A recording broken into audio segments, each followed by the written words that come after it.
देखिए विद्यार्थियों, इस क्लास में हम बात करेंगे कक्षा 10 माध्यमिक परीक्षा 2024 जो गणित का पेपर है अर्धवार्षिक में मतलब हाफ ईयरली में किस प्रकार से पूछा जाएगा और कैसा प्रश्न पूछा जाएगा उसके बारे में हम आज बात करेंगे। तो देखो, परीक्षार्थियों के लिए जो सामान्य निर्देश दे रखे हैं वो क्या सामान्य निर्देश है, देख लो एक बार इनको। परीक्षार्थियों के लिए सामान्य निर्देश, पहला जो सामान्य निर्देश है वो है परीक्षार्थी सर्वप्रथम अपने प्रश्न पत्र व नामांक अनिवार्य लिखे। दूसरा, सभी प्रश्न हल करना अनिवार्य है। तीसरा, प्रत्येक प्रश्न का उत्तर दी गई उत्तर पुस्तिका में ही लिखे। चौथा, जिन प्रश्नों में आंतरिक खंड है उन सभी के लिए उत्तर एक साथ ही लिखे। पांचवा, प्रश्न का उत्तर लिखने से पूर्व प्रश्न का क्रमांक अवश्य लिखे। ये विद्यार्थियों के लिए क्या है? निर्देश है। क्या है? निर्देश है। अब हम शुरुआत करेंगे खंड अ में किस प्रकार का प्रश्न पूछा जाएगा। देखो, खंड अ है और इसमें एक एक नंबर के प्रश्न पूछे जाएंगे, मतलब अवसद है, ऑब्जेक्टिव है। पहला जो प्रश्न पूछा गया है, देखो मल्टीपल चॉइस क्वेश्चन से, और पहला प्रश्न चिन्नू और 404 का मशप होगा। चिन्नू और जो 404 का क्या ज्ञात करना है, हमें मशप निकालना है। अब देखो, मशप निकालना, सिन्नू का आपको गुणनखंड करना है और 404 को आपको अभाज्य गुणनखंड करना है दोनों का। फिर दोनों के गुणनखंड में जो कॉमन है वो आपका हो जाएगा विद्यार्थियों मशप। क्या हो जाएगा? मशप होगा मतलब SCF हो जाएगा। समझ गए? दूसरा प्रश्न देखो, इसको हल करना है आपको। यदि बहुपद P x x square minus 2x minus 15 के शून्यक ए व बी हो तो ए बी का मान ज्ञात करना है। शून्यक दे रखा है, ए बी का हमें मान ज्ञात करना, मतलब अब इसमें करना क्या है, अब हमें x square minus 2x minus 15 इसके शून्य ज्ञात करना है विद्यार्थियों। क्या ज्ञात करना है? शून्य ज्ञात करना है। और शून्य ज्ञात करना है और फिर जो a का मान आ जाएगा, जैसे मान लो a का मान 8 आ गया है पहला शून्य, b का मान 7 आ गया, तो दोनों को क्या करना है, इसको मल्टीप्लाई कर लेना, a b का मान हो जाएगा। समझ गए ना? इस प्रकार से इसको सॉल्व करना है। तो देखो, इसका लगभग आंसर हो जाएगा वो आपके आ जाएगा ये वाला B option is correct answer हो जाएगा। समझ गए? तीसरा प्रश्न देखो, तीसरा प्रश्न है 2 3 4 5 6 का औसत माध्य होगा। माध्य ज्ञात करने के लिए क्या करना है, इसको सभी को जोड़ना है। जैसे 6 और 5 को जोड़ेंगे 11, 11 और 4 15, 15 3 18, 2 20। कितनी संख्या है ये? 5 संख्या है। 5 का भाग लगा दो इसमें 4, तो ऑप्शन नंबर स इज करेक्ट आंसर हो जाएगा इस प्रश्न का उत्तर। देखो आगे, प्रश्न नंबर 4, यदि 2x प्लस वाई बराबर 6 हो तो उससे संतुष्ट करने वाला, मतलब x और y का कितना मान रखें कि 6 आ जाए। तो पहला रखो, देखो 1 रख के देखो, तो 1 प्लस वाई का मान रखेंगे 2, 2 और 1 को गुणा करो 2, 2 प्लस 2 बराबर 4, इसका मतलब ये तो गलत है। b रख के देखो आप, b रख के देखो ये वाला, तो 2x का मान रखो 2 प्लस वाई का मान 1 रखो, 2 और 2 को गुणा 4 प्लस 1 5, ये भी गलत है, ये भी गलत है। ये रखो मान 2 और 2, ये रखो x का मान 2, ये 2 प्लस y का मान 2, 2 और 2 को गुणा 4 प्लस 2 बराबर में हो जाएगा 6, 6 आ गया ना, इसका मतलब ऑप्शन नंबर सही है करेक्ट आंसर। आगे बढ़ते हैं प्रश्न नंबर 5। प्रश्न नंबर 5 देखो, यदि AP का प्रथम पद a सार्वंतर 3 हो तो AP होगी। AP कौन सी होगी? समान समान गैप का अंतर है वो AP होगी। तो प्रथम पद है, देखो प्रथम पद है, इसमें प्रथम पद है नहीं है, इसमें है नहीं है, इसमें है नहीं है, ये 6 है प्रथम पद, 3 3 का अंतर भी है, तो ये option number A is correct answer. आगे बढ़ो, पांचवा, निम्न में से सॉरी ये कौन सा प्रश्न था? पांचवा, ये छठा, सातवां, सातवां प्रश्न देखो, बिंदु ए और बी, देखो ए है और ये बी है, मध्य बिंदु होगा 0 4 है, सॉरी इसमें होगा 4 और 0, 4 और 0 और 0 और 4, मध्य बिंदु कौन सा होगा? इन मध्य में बिंदु कौन सा होगा ये ज्ञात करना। तो x जोड़ेंगे 2 और 2, इसका आंसर हो जाएगा 2 और 2, ऑप्शन नंबर स इज करेक्ट आंसर हो जाएगा। समझ गए? आगे देखो, कौन ABC में बी समकोण है, cos a बराबर 3/5 हो तो साइन a का मान ज्ञात करना है, वो टेबल इस प्रकार से आपको a इसको b मानना है, फिर c ये b हो जाएगा। फिर कॉस है तो लाल बटा कक्का में कॉस के लिए सूत्र होगा आधार बटा कर्ण, आधार ये 3, कर्ण हो जाएगा 5, ये भुजा आपको ज्ञात करनी है। समझ गए? ये भुजा हो जाएगी फिर आपके 5 25 9 41, ये √41 या से 4 कुछ हो जाएगी। कितनी हो जाएगी? 4 हो जाएगी। फिर साइन के लिए आपको ध्यान रखना है, समझ गए? साइन के लिए सूत्र लगाना है। यदि मीनार की ऊंचाई छाया की ऊंचाई की सूर्य का उन्नयन कोण होगा, यदि मीनार की छाया इसकी ऊंचाई के बराबर है तो उसका कोण हो जाएगा 45 डिग्री। ऑप्शन नंबर स इज करेक्ट आंसर। कितने डिग्री हो जाएगा? 45 डिग्री हो जाएगा। कितने डिग्री? 45 डिग्री हो जाएगा। समझ गए? आगे बढ़ते हैं हम लोग, आगे बढ़ते हैं।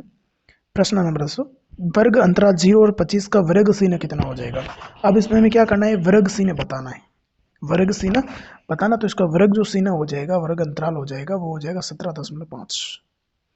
आगे बढ़ो। किसी वृत्त के द्वारा खींचे गए वृत्तों पर सिरों की स्पर्श रेखाएं आपस में होती है। प्रश्न क्या है वापस समझना। किसी वृत्त के व्यास के सिरों पर खींची गई स्पर्श रेखा आपस में क्या होती है? समांतर होती है। जैसे ये वृत्त है, इसके सिरों पर स्पर्श रेखा खींची गई तो ये आपस में लंब तो नहीं होगी, समांतर हो जाएगी। प्रतिच्छेद तो नहीं होगी, छेदक नहीं होगी, समांतर हो जाएगी। Option number by is correct answer हो जाएगा। आगे देखो, भुजा 7 सेंटीमीटर वाले घनाभाकार ब्लॉक के ऊपर एक अर्धगोला रखा हुआ है। अर्धगोले का अधिकतम व्यास कितना हो सकता है? अर्धगोले का अधिकतम व्यास कितना हो सकता है, ये हमें क्या करना है? ज्ञात करना है। समझ गए? तो इसका हो जाएगा 14 सेंटीमीटर। कितना हो जाएगा विद्यार्थियों? 14 सेंटीमीटर। ये प्रश्न देखो, एक वृत्त के प्रत्येक चतुर्थांश का मान कितना होता है? तो चतुर्थांश टोटल देखो कितने डिग्री का होता है? टोटल 360 डिग्री का होगा। चतुर्थांश चौथा अंश, ये 90 90 90 और 90, तो 360 बराबर हो जाएगा। तो ये कितने डिग्री का होगा? 90 degree. Option number the is correct answer. प्रश्न नंबर 14, ऑब्जेक्टिव। एक पासे को उछालने पर 6 से बड़ा अंक आने की प्रक्रिया। जैसे एक पासे को आपने उछाल दिया तो 1 2 3 4 5 6 संख्या आती है। अब 6 से बड़ा अंक, 6 से बड़ा कितना है? 0। तो option number a is A correct answer. समांतर श्रेणी -3 -1/2 2 का 11वां पद कौन सा होगा? अब 11वां पद इसको हल करना पड़ेगा विद्यार्थियों। इसको हल करने के लिए मैं सूत्र बताता हूँ। हल करने के लिए सूत्र है an बराबर a प्लस कोष्टक n-1 कोष्टक 1d। a का मान रखेंगे आप -3 प्लस n का मान रखो 11-1 और d का मान अंतर 1/2 में से आपको घटाना है -1/2 में से घटाना 3। तो आपका अंतर लगभग हो जाएगा इसमें 1.5 का। समझ गए? इसमें 1.5 रखेंगे आप, फिर उसको सॉल्व कर लेना। ठीक है, इस प्रकार से हम पहले प्रश्न में कितने ऑब्जेक्टिव प्रश्न होंगे विद्यार्थियों? 15 ऑब्जेक्टिव प्रश्न होंगे। अब देखो दूसरा प्रश्न, निम्नलिखित प्रश्नों में रिक्त स्थानों की पूर्ति करते उत्तर पुस्तिका में लिखना है। इनमें रिक्त स्थान है। प्रथम पद कितना है? सार्वंत्र कितना है? प्रथम पद देखो कितना है? 3 है। सार्वंत्र कितना हो जाएगा? -2 हो जाएगा। मतलब 1 में से 3 घटाएंगे तो -2 हो जाएगा। आगे, cos square 60 degree plus sine square 60 degree का हल। कॉस 60 का मान कितना होता है? 1/2 का स्क्वायर। साइन 60 का मान कितना होता है विद्यार्थियों? √3/2 का स्क्वायर। अब इसको हल करना है। जैसे हल करेंगे, इस 1 का स्क्वायर 1, 2 का स्क्वायर 4, 1/4। इसका हो जाएगा फिर 3/4, 4/4 बराबर 1। तो इसका उत्तर हो जाएगा 1। शंकु की त्रिज्या 6 सेंटीमीटर और ऊंचाई 8 सेंटीमीटर। शंकु की तिर्यक ऊंचाई ज्ञात करनी है। शंकु की तिर्यक ऊंचाई ज्ञात करनी है। तिर्यक ऊंचाई ज्ञात करने के लिए सूत्र होता है √r² प्लस h का स्क्वायर कर लेना। समझ गए? वर्गीकृत आंकड़ों का माध्यक ज्ञात करने का सूत्र क्या है? माध्यक ज्ञात करने का सूत्र देखो, अब ये सूत्र याद रखना तीनों, बहुलक ज्ञात करने का, माध्यक ज्ञात करने का और माध्यक ज्ञात करने का। इसमें पूछा गया आपको माध्यक ज्ञात करने। तो माध्यक ज्ञात करने के लिए सूत्र है L plus n/2 minus CF/F गुणा H। ये माध्यक ज्ञात करने का सूत्र है। क्या ज्ञात करने का सूत्र है विद्यार्थियों? माध्यक ज्ञात करने का सूत्र है। समझ गए? आगे प्रश्न देखो, 5वां, उस प्रेक्षण का मान जिसकी बारंबारता सबसे अधिक होती है। सबसे अधिक बारंबारता होती है ना, यहाँ पे सबसे अधिक बारंबारता, जिसकी बारंबारता सबसे अधिक होती है उसे बोलते हैं बहुलक। उसे क्या बोलते हैं? बहुलक बोलते हैं। क्या बोलते हैं? बहुलक बोलते हैं। एक घड़ी की मिनट की सुई 1 मिनट में जो रचित कोण होता है ना, 1 मिनट में रचित कोण होता है वो कितने डिग्री का होता है विद्यार्थियों? 5 डिग्री का होगा। ये ध्यान रखना, प्रश्न पूछा जा सकता है। ये प्रश्न 7वां, एक असंभव घटना की जो प्रायिकता होती है वो कितनी होती है? 0 होती है। प्रश्न पूछा गया है एक बार, तो 0 होती है। कितनी होती है? 0। इस प्रकार से 7 खाली जगह थी। तीसरा प्रश्न देखो, अति लघुतरात्मक प्रश्न है। 1260 के अभाज्य गुणनखंडों के घातांक के रूप में लिखना है। अब क्या करना है, इसको गुणनखंड करना है 1260 का, और जो गुणनखंड आता है ना उसको घात के रूप में लिखना है, बस व्यक्त करना है, ये करना है। दूसरा प्रश्न, यदि बहुपद 2x² x प्लस के का 1 0 1 3 हो तो के का मान ज्ञात करना। अब इस 3 को x की जगह रखना है और के का मान ज्ञात करना है आपको। आगे देखो, आगे प्रश्न, तीसरा प्रश्न, 9 पेंसिल 8 पेन का मूल्य 54 रुपये है, तो बीज गणितीय रूप में समीकरण के रूप में लिखो। तो पेंसिल को हमने x मान लेंगे तो 9x हो जाएगा, पेन को y मान लेंगे तो 8y हो जाएगा, और दोनों का मूल्य कितना है, 54 रुपया। तो 9x प्लस 8y बराबर 54 रुपीज। यदि चित्र में DE समानुपात BC है, यदि AE बटा EC 3/2 हो तथा AD 2.7 हो तो DB की लंबाई ज्ञात करनी, इसकी लंबाई ज्ञात करनी। तो यह देखो यहाँ पे क्या है, AD बटा DB और AE बटा EC, ये आपको प्रमेय लग जाएगा। पांचवा प्रश्न, बिंदु P 3 4 में x अक्ष की दूरी, देखो x अक्ष की जो दूरी होती है ना वो उल्टी होती है हमेशा, x बराबर हो जाएगा 4, समझ गए। चौथा प्रश्न देखो, 14 सेंटीमीटर त्रिज्या के गोले का संपूर्ण पृष्ठीय क्षेत्रफल कितना होगा। गोले का जो संपूर्ण पृष्ठीय क्षेत्रफल है, लगाने का सूत्र है वो लगा दो, फिर इसमें मान रखो, आपका मान आ जाएगा।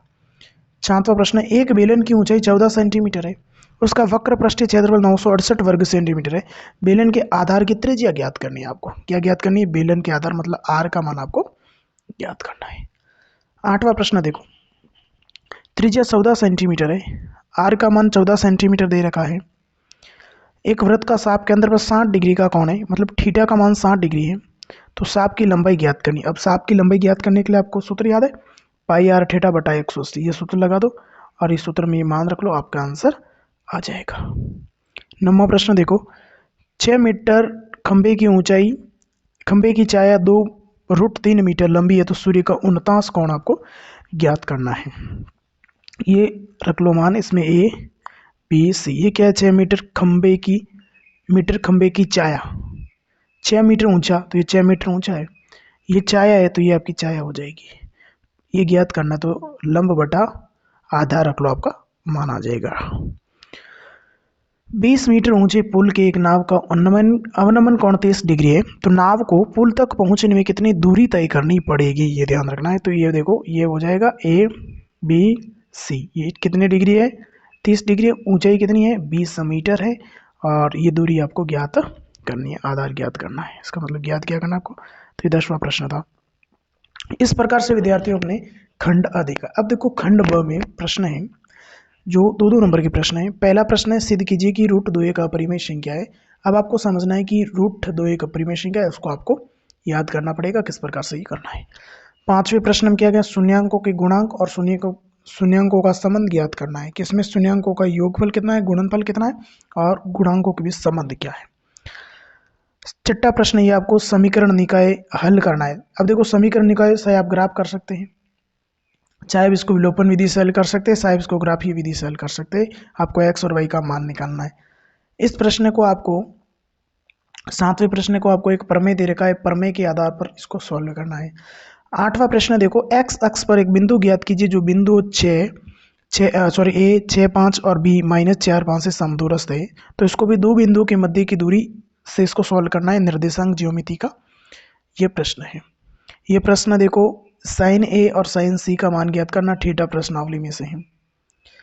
एक समतल जमीन पर खड़ी मीनार की चाहे 40 मीटर अधिक लंबी हो जाती है, सूर्य का 49 कोण 60 से घटकर 30 हो जाता है, मीनार की ऊंचाई ज्ञात करनी है। इसमें सिद्ध कीजिए कि वृत्त के व्यास के सिरों पर खींची गई स्पर्शरेखा समानांतर होती है। जैसे मान लो ये प्रश्न है, इसको सिद्ध करना है, ये वृत्त होती है, एक स्पर्शरेखा खींची जाती है, ये हमेशा कैसी होती है, दोनों जैसा ऑब्जेक्टिव प्रश्न हम देखा था हमने कैसी होती है विद्यार्थियों, ये समानांतर होती है, तो हमें सिद्ध करना है।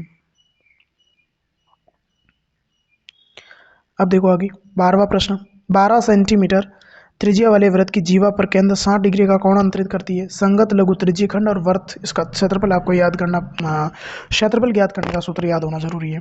इसमें अब ईंटों की कितनी आवश्यकता होगी, ये घन गुना पृष्ठीय क्षेत्रफल है इसमें से। इसका आपको माध्य ज्ञात करना, देखो विद्यार्थियों माध्य ज्ञात करना है, ये माध्य ज्ञात करना है। ये प्रश्न कहाँ गया, ये रहा। इसमें आपको क्या ज्ञात करना है, माध्य ज्ञात करना है। और 15 प्रश्न 2 पासों को एक साथ फेंका जाता है, दोनों पासों के समान अंक आने की प्राप्त योग और दोनों पासों के अंकों का साथ आने की प्रक्रिया ज्ञात करनी है। अब खंड सी देखो, खंड सी में 16वां जो प्रश्न है, इसमें कल्पित विधि से माध्य ज्ञात करना है। क्या ज्ञात करना है? कल्पित विधि से माध्य ज्ञात करना है। नीचे दिया बंटन एक कक्षा के 40 विद्यार्थियों के भार को दर्शा रहा है, इसमें माध्यक ज्ञात करना है आपको। क्या ज्ञात करना है विद्यार्थियों? माध्यक ज्ञात करना है इसमें। फिर देखो आगे, ये प्रश्न पूछा गया है, प्रथम 100 प्राकृत संख्याओं का योग ज्ञात कीजिए। ये 5वीं प्रश्नावली का सवाल है।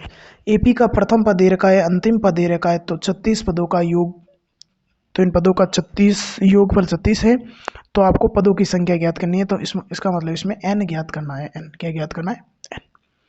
18वां प्रश्न, बिंदु -3 4 और 4 5 को जोड़ने वाले रेखाखंड को त्रिभाजित करने वाले बिंदुओं के निर्देशांक ज्ञात करना है, या अथवा में ये भी कर सकते हैं आप। 19वां प्रश्न, सिद्ध कीजिए कि किसी वृत्त के परिगत समांतर शतुर्भुज और समशतुर्भुज होता है।